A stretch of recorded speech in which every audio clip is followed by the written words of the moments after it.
sikapin natin na makarami ng kabutihan. Yung mga talagang limpak-limpak doon, yung kabutihan, reward na makukuha, yun ay pagsumikapan natin. Kagaya ng pakikipagkapatiran sa Islam. Isipin niyo mga kapatid, dito pa lang sa mundo kapag mamatay ka halimbawa, marami kang naging kapatid sa pananampalatayang Islam na malalapit kay Allah. Bawat makakarinig mula sa mga kinaibigan mo na yun na malalapit kay Allah subhanahu wa ta'ala, ipapanalangin ka, isasali ka nila sa panalangin nila kay Allah subhanahu wa ta'ala na ikaw ay makapasok ng paraiso at ikaw ay patawarin ni Allah subhanahu wa ta'ala. Kabilang yan sa advantage ng pagpaparami ng kaibigan na malalapit kay Allah subhanahu wa ta'ala. At sa kabilang buhay, kung mangyari man na ikaw ay magkulang at marami kang mga kaibigan, meron kang mga kaibigan na makakapasok ng paraiso ni Allah subhanahu wa ta'ala, inshallah subhanahu wa ta'ala, mayroong makakapamagitan para sa iyo na hihingi ng pabor kay Allah subhanahu wa ta'ala na ikaw ay papasukin sa paraiso ni Allah. Bismillahirrahmanirrahim. Alhamdulillahi rabbil alamin. والعاقبة للمتقين ولا عدوان إلا على القوم الظالمين وصلى الله وسلم وبارك على نبينا محمد وعلى آله وصحبه أجمعين أما بعد السلام عليكم ورحمة الله وبركاته. Si Al-Hasan Al-Basri, isang tabi'i min ulama'i tabi'in, kabilang sa mga ulama, mga maaalam sa kapanahunan ng mga tabi'un, mga henerasyon na sumunod sa henerasyon ng mga sahaba radiyallahu anhum. Ang tabi'in na ito, kabilang sa kaniyang mga nasabing mga magagandang salita na makukunan natin ng aral, kaniyang sinabi, istakthiru minal asdiqa'il mu'minin fa inna lahum syafa'atan yawmal qiyamah.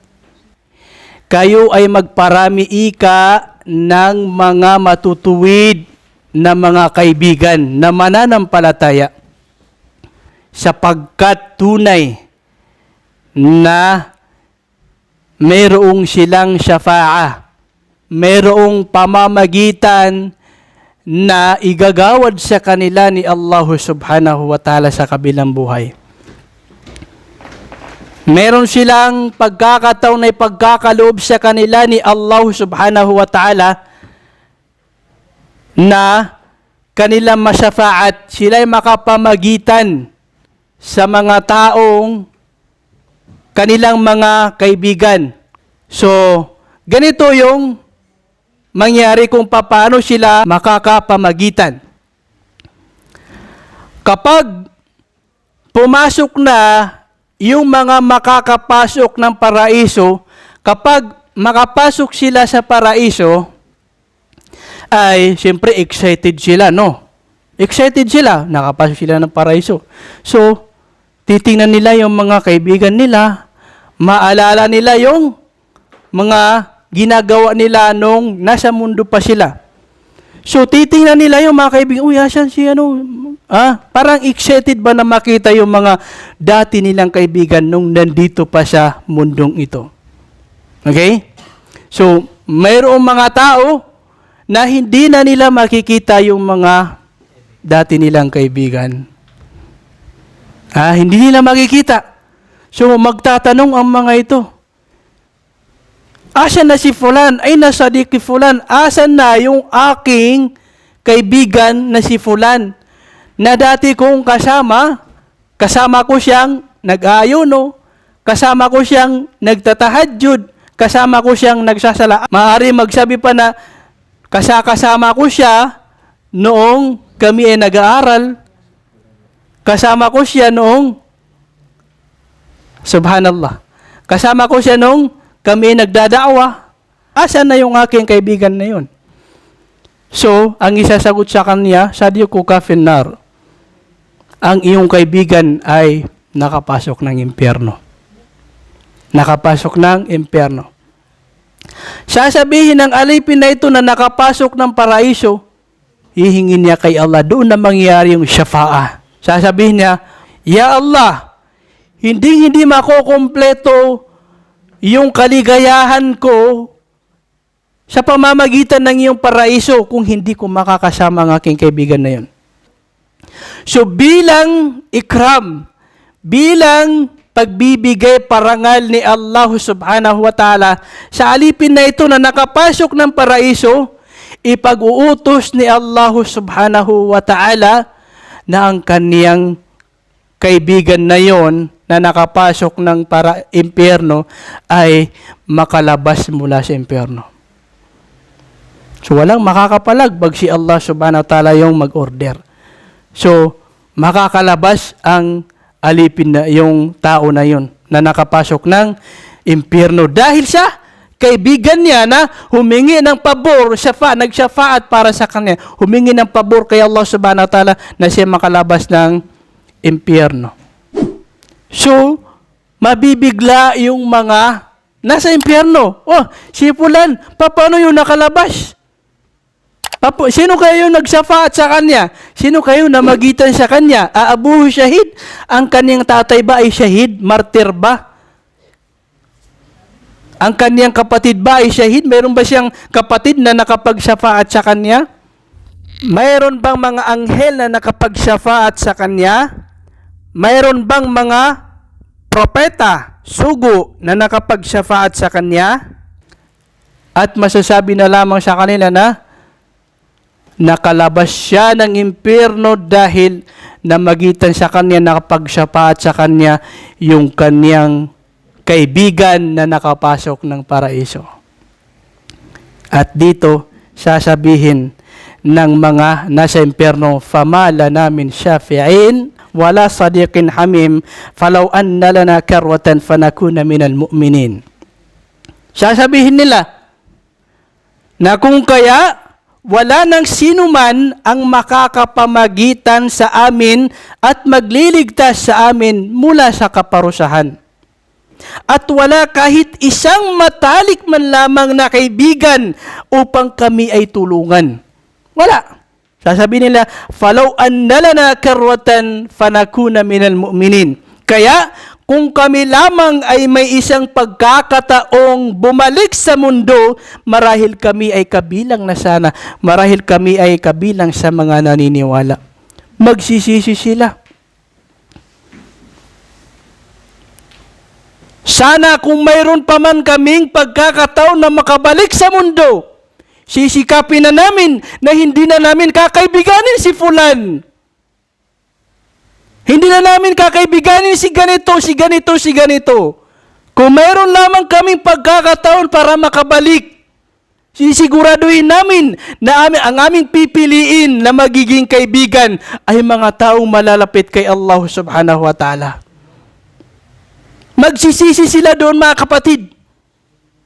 Al-akhillau yawma idhin ba'duhum li ba'din aduwwun illa al-muttaqin. Sabi ni Allah subhanahu wa ta'ala, ang mga matatalik na magkakaibigan nung sa mundo sa araw na yaon, ibig sabihin sa kabilang buhay, sa araw na yaon ay magiging magkakaaway sa isa't isa maliban sa mga natatakot kay Allah.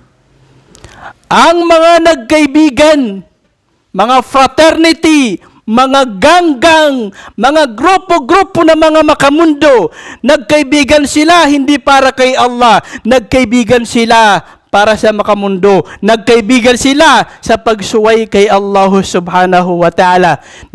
Ang kanilang pagsasama ay hindi naaayon doon sa karapat-dapat na kinalulugod sa kanila ni Allah subhanahu wa ta'ala. Sa kabilang buhay, kahit pa man nag-inuman pa sila ng dugo, alam niyo yung mga matatanda, kapag sobra na talaga yung pagiging magkaibigan nila, nag-iinuman niya ng dugo.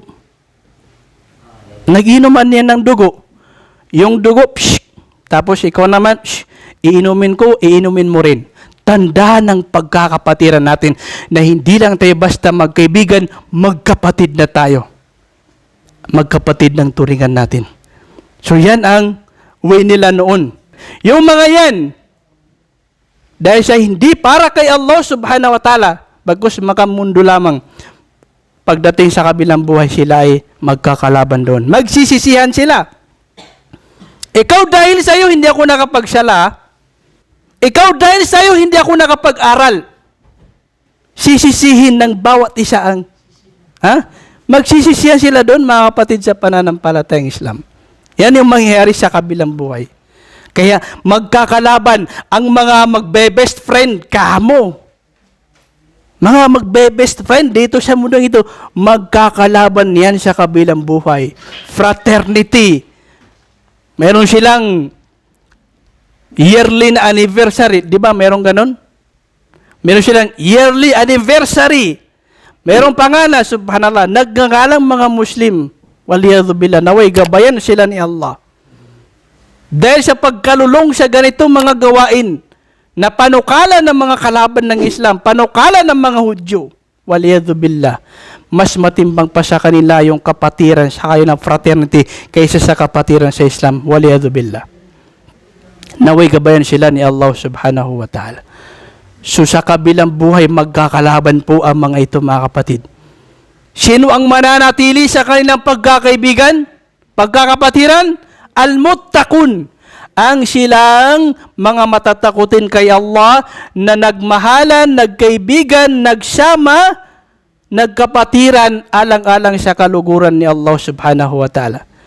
Mahal kita para kay Allah subhanahu wa ta'ala. Kapatid kita para kay Allah subhanahu wa ta'ala.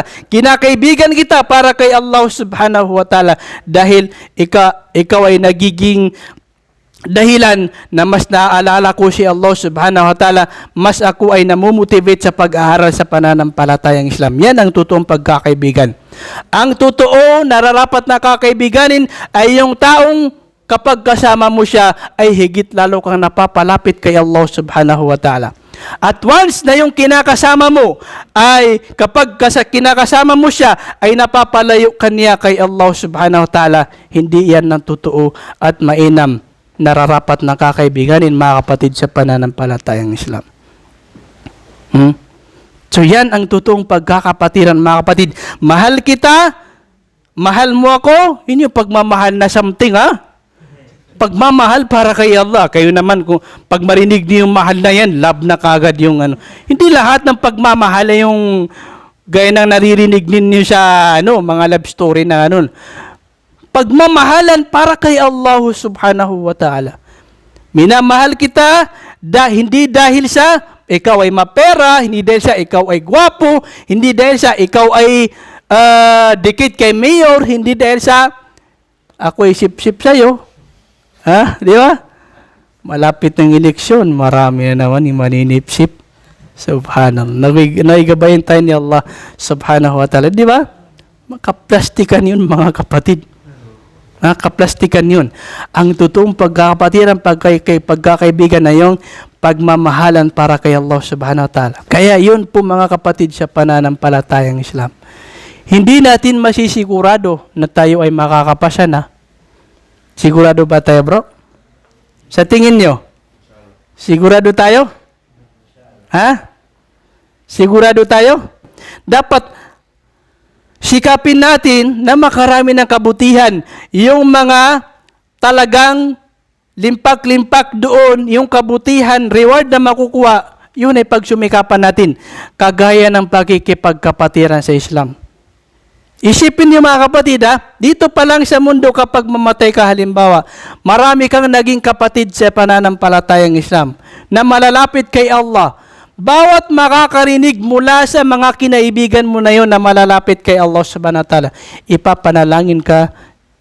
ipapanalangin kanila kay Allah subhanahu wa ta'ala. Isasali kanila sa panalangin nila kay Allah subhanahu wa ta'ala na ikaw ay makapasok ng paraiso at ikaw ay patawarin ni Allah subhanahu wa ta'ala. Kabilang yan sa advantage ng pagpaparami ng pagpaparami ng mga kapatiran, pagpaparami ng kaibigan na malalapit kay Allah subhanahu wa ta'ala.